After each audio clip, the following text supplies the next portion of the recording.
আমাদের মেয়েদের জীবনটা বড় অদ্ভুত। বিয়ের পর স্বামীর বাড়ি অনেক আশা নিয়ে চলে আসি। তারপর শ্বশুর বাড়িতে শাশুড়ির কথা, শ্বশুরের কথা, ননদ দেবরের কথা, এমনকি স্বামীর কথা শুনতে হয়। তাদের আচরণ, তাদের কথাগুলো আমাদের মেনে নিতে হয়।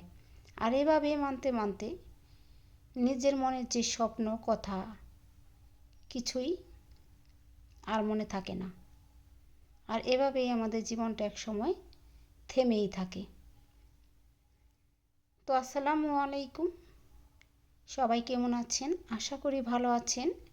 এদিকে আমরাও ভালো আছি আলহামদুলিল্লাহ। আমি দোহার থেকে বলছি। সাথী চ্যানেল থেকে আপনাদের সবাইকে স্বাগতম।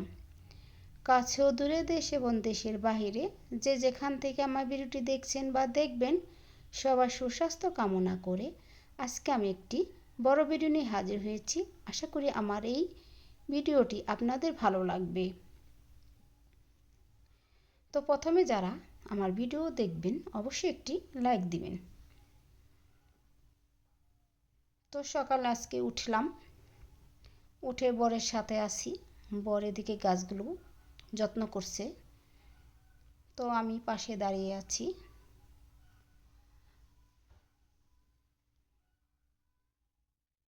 তো মাশাল্লাহ গাছগুলো অনেক ফুলে ফেঁপে উঠেছে।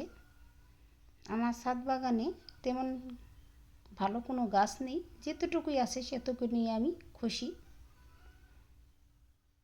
তো সব গাছই সুন্দর হয়েছে দেখতেই পাচ্ছেন। আর এদিকে আমার আম গাছে আমের যে মুকুল সেটা এসেছে, মাশাল্লাহ খুব সুন্দর মুকুল আসছে। তো রাখার চেষ্টা করব যে ভালোভাবে আমার আম থাকে। তো এই গাছগুলোতে বেশিরভাগ আম বেশি থাকে না, পড়ে যায়। আমার বর চেষ্টা করছে যে আমের মুকুলে যেন আমগুলো থাকে। তো কিছুদিন গেলেই আমের মুকুল থেকে ঝরে পড়ে আম শুকিয়ে যায়। তো চেষ্টা করছি যে এবার রাখতে পারি কিনা, আর রাখতে পারলে আপনাদের সাথে শেয়ার করব।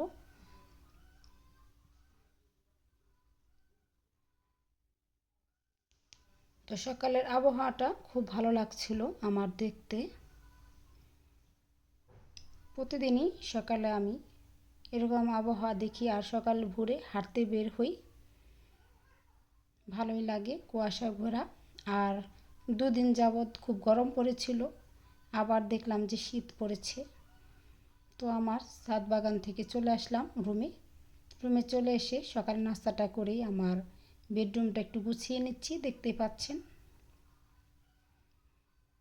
তো বিছানাপত্র উঠিয়ে আমি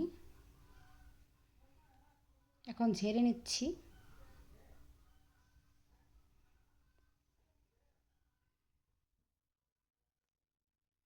তো রান্না করার আগেই আমার এই সব কাজগুলো করে নিতে হবে। আমি রুমগুলো একটু গুছিয়ে নেব। তো গুছিয়ে নিয়েছি হালকা পাতলাভাবে।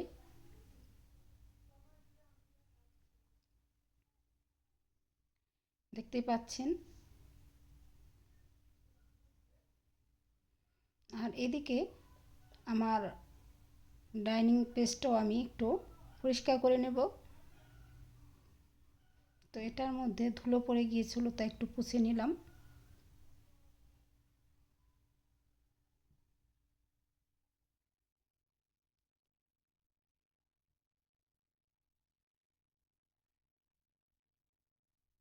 তো আমি ডাইনিং টেবিলটার মধ্যে তেমন কিছু দিয়ে সাজিয়ে নিই।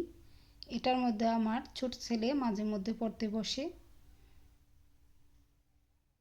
যেহেতু আমার বড় ছেলের এসএসসি পরীক্ষা দেবে, তার জন্য আলাদা টেবিলে রেখে দিয়েছি। আর এদিকে আমি টি টেবিলটা একটু মুছে নিলাম।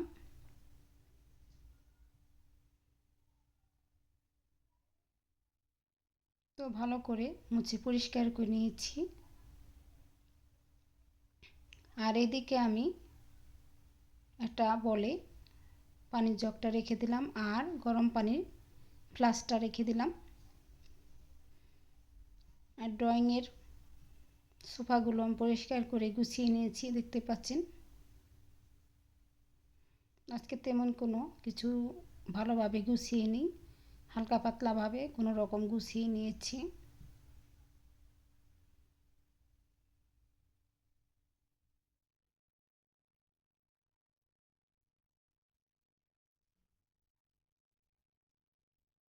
কেমন লাগছে কমেন্ট করবেন। আপনাদের কমেন্ট আমার অনেক ভালো লাগে। তো গুছাতে গুছাতে আমার দুপুরের বাজারটা এসে গেছে, তো সেগুলো আমি একটু গুছিয়ে নিচ্ছি। দেখতে পাচ্ছেন কয়েক ধরনের সবজি বাজার এসেছে। তো কাঁচামরিচ আনা হয়েছিল। কাঁচামরিচটা আমি বেশি খাই, যেহেতু আমাদের সংসারের লোক অনেক বেশি। আর সিম, এবার আমার ছাদ বাগানে সিম প্রচুর আসছিলো, সেই গাছটা কেটে ফেলেছি, যেহেতু আমার গাছে আম গাছে বোল আসছে, তো তার জন্যই আমি গাছটা কেটে ফেলেছি। আর এখানে নতি, লাউ আর মটরশুঁটি আনা হয়েছে।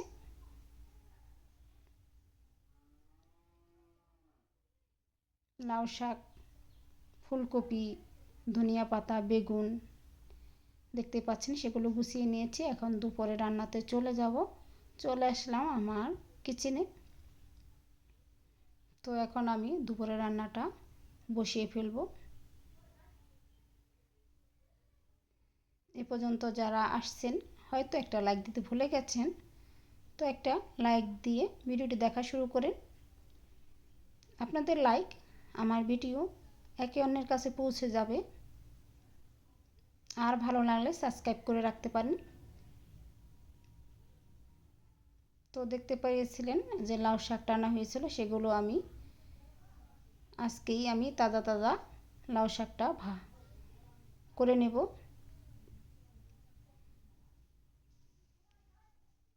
তো আমি লাউ শাকটা সিদ্ধ করে নিয়েছি। এখন আমি দুটা শুকনা মরিচ দিয়ে ভেজে নিচ্ছি। তো রসুন কুচি দিয়ে এখন লাউ শাকটা ভেজে নেব। তো আজকে আমি লাউ শাক রান্না করব, আর বেগুন ভেজে নেব। বেগুনটা ভেজে আর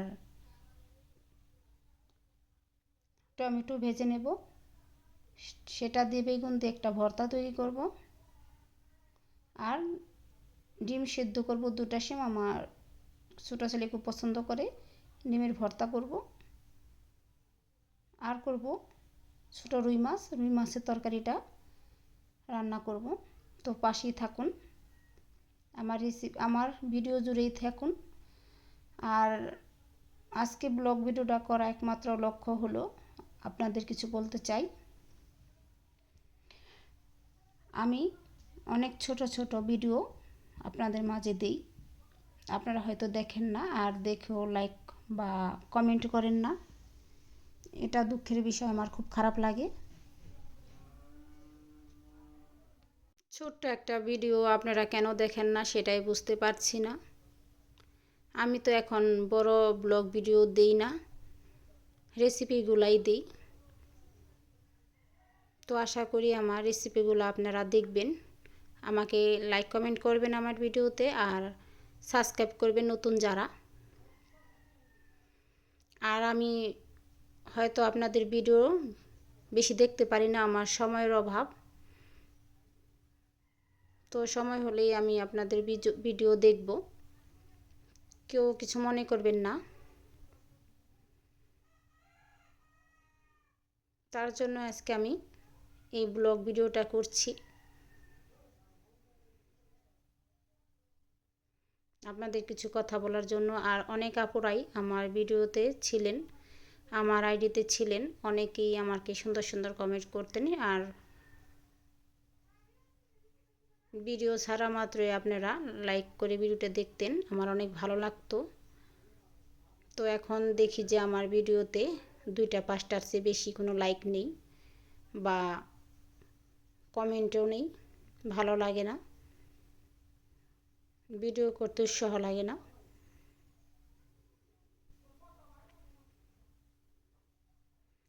আমি এরকম না, আমি সময় পেলেই আপনাদের ভিডিও দেখতে চলে যাই আর সাথে সাথে একটা কমেন্ট করি।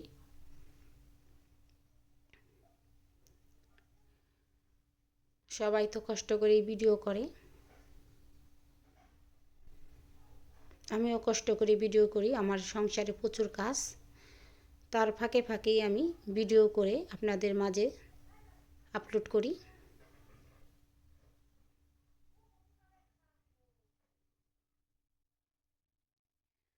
তো প্লিজ দয়া করে আমার ভিডিওগুলো দেখবেন। আমি তো বড় ভিডিও দেই না, রেসিপি দেই, তো রেসিপিটা দেখবেন দয়া করে, আমার ভালো লাগবে।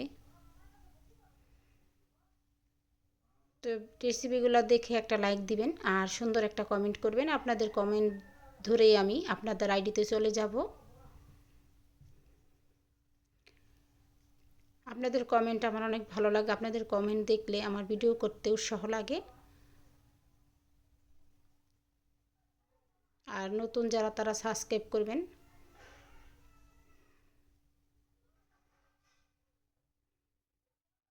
নিয়মিত কিছু আপু আছে আমাকে সবসময় সাপোর্ট করে আসছে, তাদেরকে অসংখ্য ধন্যবাদ। আর আজকে ভিডিওর বিষয়ে তেমন বলতে পারলাম না, তার জন্য দুঃখিত। তো দুপুরে রান্নাটা হয়ে গেছে, এই তো ডিমের ভর্তা বানিয়েছি আমার ছোটো ছেলের জন্য, আর লাউ শাক রান্না করেছি। এদিকে টমেটো আর বেগুনের যে ভর্তা তৈরি করেছি সেটা, আর এই তো ছোটো রুই মাছের তরকারি রান্না করেছি সবজি দিয়ে। তো আজকে এই পর্যন্তই। যারা যারা আমার ভিডিও দেখেছেন অসংখ্য ধন্যবাদ সবাইকে। তো আশা করি আমার রেসিপিগুলো দেখবেন আর ভিডিও জুড়েই থাকবেন।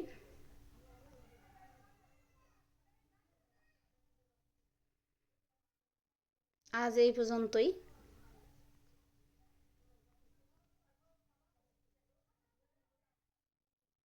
আরেকটি ভিডিও দেখার আমন্ত্রণ রইল। সবাই ভালো থাকবেন, সুস্থ থাকবেন। ধন্যবাদ সবাইকে।